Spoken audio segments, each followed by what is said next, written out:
And hello again, this is Daniel Ritchie, developer of Howler, and today I would like to show some of the more advanced settings for the new Puppy Ray filter, which is available in Howler 9. So I'm just going to start with a very basic, as we often do, plasma noise with the default settings. I'll make it seamless, as we often do with the Make Seamless filter under the image menu, and I'll give it a little curve adjustment just to make the features more interesting. Alright, now I am going to go into the Puppy Ray filter. Puppy Ray, and as you can see here, we've got our 3D terrain that we created from this plasma noise. We can of course move around the camera, apply or move the lights around, change the colors of the lights, change the color of the shadows, that sort of thing. And these are all your basic settings, which are pretty much right out on the open on the interface, out on the open. But we're going to use some more of the settings on that More tab and explain how they work a little more closely. Alright, so I'm going to go ahead and use this medium quality for now, hit ray trace just to see what we get, and actually make this run a little faster. I might just go ahead and use a much smaller image, like half that size should be more than enough. I'll move this over here so we can see both things anyways. Go back into Puppy Ray. Alright. Let me hit that ray trace button again. Give me like twice as fast now. Alright. As you can see, that medium quality setting gave us inadequate quality. If we'd gone to the final render or even the higher settings, we'd get a sharper looking image. But how do those actually work? Let's go into this. I'm going to click on the More tab or button there. As you can see, there are a lot of properties here. You can numerically enter the camera position, the zoom factor, all that, the position of the lights. There's also one for specularity here, which we've never really actually covered before. If you wanted this to be more glossy, we've got a very low value. Let's say 100 and see what happens, or 200. Change that hardness. You can see there's these little specular spots on here. You can see, especially if you move the light around, it makes your landscape look a lot more wet or glossy looking. You can see it especially when the landscape's really dark like that. You can see these really bright highlights on there. That's specularity, and also you control the hardness of the specularity. That's how soft or how hard that reflection of that light source would look. There's also world coordinates there, which is the same if you move the world. This is very nearly similar to moving the camera. The only difference is the light stays in the same place. So this is a good way to adjust your world if you get your lighting right, but then you want to move the scenery. It's better than just moving the camera. All right, so what we really want to cover is the rendering parameters here. One of the first ones we want to know is out on the main tab. It says pre-filter, and since we're a 8-bit per channel paint program, what this does is when we convert the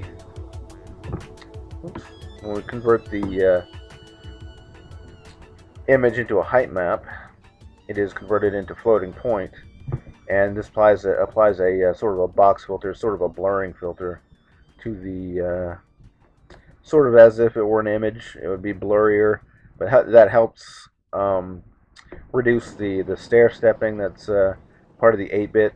It'll actually smooth some of that out, so it'll have non-integer values in there in the floating point image. and using more pre-filter will give your image a smoother look because it's getting blurry, but it also take out more of that stair stepping or that the aliasing that you see. Let me ray trace that with the pre-filter all the way up. As you can see, the landscape is very smooth looking. You don't see any stair stepping in there. I'll put it all the way down and render it, and it'll be a lot more jagged looking, but you might see a few little stair steps. That can be useful for landscapes, actually, because you'll get that sort of striation effect in certain types of landscapes, like canyons, the Grand Canyon, those kind of landscapes. And so let me put this back to halfway up for now. Alright, coming back over here, you have the trace shadows can actually be turned off. So if we turn this off, you'll see up there that we are no longer casting shadows. You see these shadows here. We'll render it again, and they are gone. Alright, not too mysterious there. Anti-aliasing will, when you render, it'll multi-sample the rendering so that you'll get it'll take out the blockiness of the images, and a higher value will give you a better quality. Usually about 4 will do it, 3 will do it fine, 2 is a little bit low, but if you need to speed things up, 2 is okay. There's something to know about anti-aliasing, and when you go to higher levels, that the global illumination samples is actually multiplied by the number of anti-aliasing steps. So, for example, if I was using global illumination, especially in the preview, you see this this real grainy looking speckled spots. That will, when you render that, and let me start with anti-aliasing on 0. That'll work. 1 actually. And we'll render that, ray trace it. As you can see, this will actually show up in the rendered image if you have this sampling set too low. In fact, if it's on 1, it'll be an incredibly grainy image. It'll be like that you see there. But if you have it up to say 40 or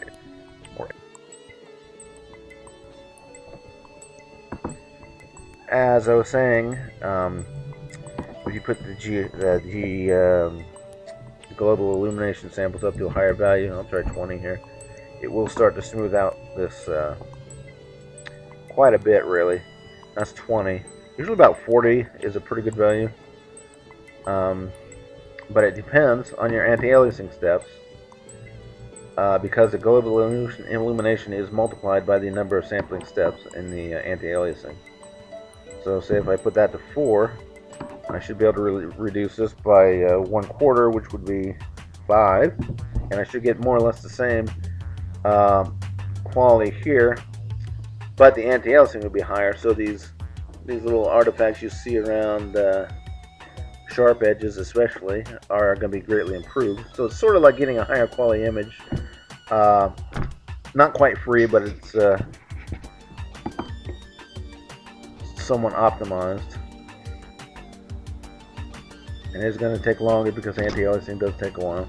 It is super sampling. That's meaning it's rendering multiple rays per pixel. In this case, 4x4. That's let's see, 4 times 4 is 12, is it? Or no. Anyways.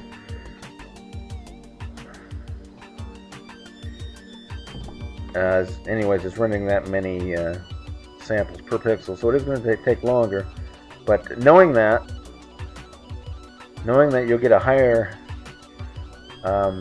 global illumination quality when you set the anti-aliasing up, it means you can optimize a rendering.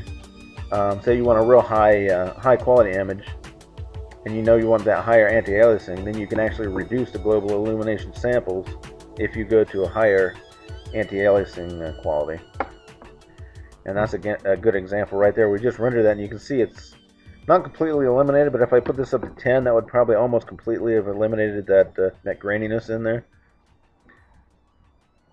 And it's also given us incredibly smooth edges around these these peaks here, where you normally see kind of blocky edges. So that is one of the things you can do to optimize your renderings. Say you don't mind the graininess so much, but you want the this blockiness removed. You can reduce the global illumination samples and increase the anti-aliasing stepping. Or if the graininess is bothering you, but these edges here aren't bothering you that much, you can actually reverse it the other way. All right, so let me explain some of the other parameters here. The shadow quality. This is another thing that is multiplied by the anti-aliasing steps, or it's not multiplied by it, but using more anti-aliasing steps will actually give you a higher quality shadow. So let me turn off global illumination, just save a little render time. Let me put the light somewhere where we can see a good shadow.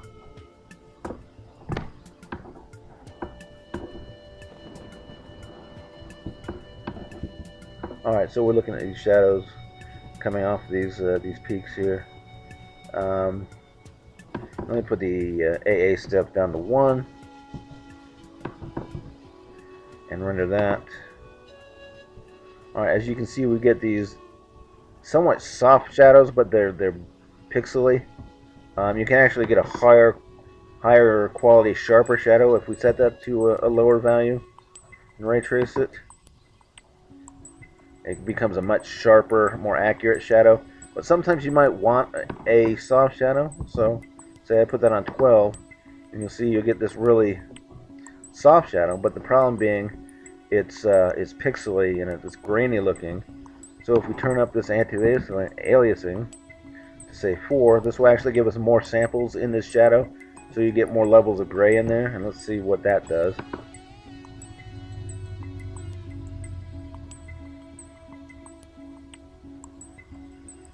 It's taking longer, but it is giving us a much higher quality image.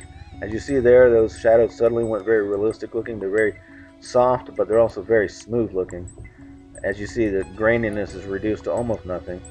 You might have used a 5 here or a 6 here even to get a much higher quality shadow and still kept that softness in there. So that's something to be aware of. You can actually get high quality soft shadows by using that filter. And I don't want to say lastly, but there are a few other things here to cover. The ray step is a very important, right here is a very important feature in the program. It's an optimization feature because ray tracing works by stepping a ray or marching a ray through a 3D scene, and anytime it runs into something, it plots a pixel. But it basically has to trace through the scene through discrete steps. You might call them voxels, which is sort of a volume pixel. And this is basically, the ray step is basically the size of that voxel, or the amount of space along that ray that it plots, the amount of space that it jumps to the next voxel. So it could be a very high value, in which case you get a very low quality image because it's tracing very quickly, very large steps through the scene, and I'll show you that. But it'll actually ray trace a lot faster. So I'll put a 05 here, and this will be, if I can hit the right buttons, almost unrecognizable as a scene. I'll render it. Just as very blurry, blobby objects. We'll put 01 here, and you can start to see a little bit of detail in here, but it's still very low quality. So let me put an 01 here. If I can hit the right buttons, 01, and suddenly the scene is starting to look like something you recognize. It's a little bit blobby, so we'll put 005 here. And suddenly it's becoming sharper and sharper. So 001 or 002. Suddenly it's almost render quality. I'll put 001. As you can see there, we're actually got to the point where this is a usable image. And that's where you start adding in the anti-aliasing and all that other stuff. But that's another optimization feature. say you have a scene where you don't really need to know what the detail is, the high quality of detail, you can put that up a bit. If you get a city scene or something where you have this intricate details, you want it to be pristine looking, you can use a much lower value and get a very sharp looking, but it takes longer to render. So that's another one of those optimizations that's in there. It also gives you some creative control, some artistic control over the final ray tracing. That's something you don't really have in regular 3G non-ray trace 3D programs. They usually trace precisely what the geometry looks like, and this is just a little feature. Not only is it an optimization, but it gives you a little bit of creative control as well. So that's going to be about it from now. There's a lot more that we could explain here, but I think that gives you a taste of what those features are there for, and hopefully that was clear. Talk to you again later, and thanks for listening.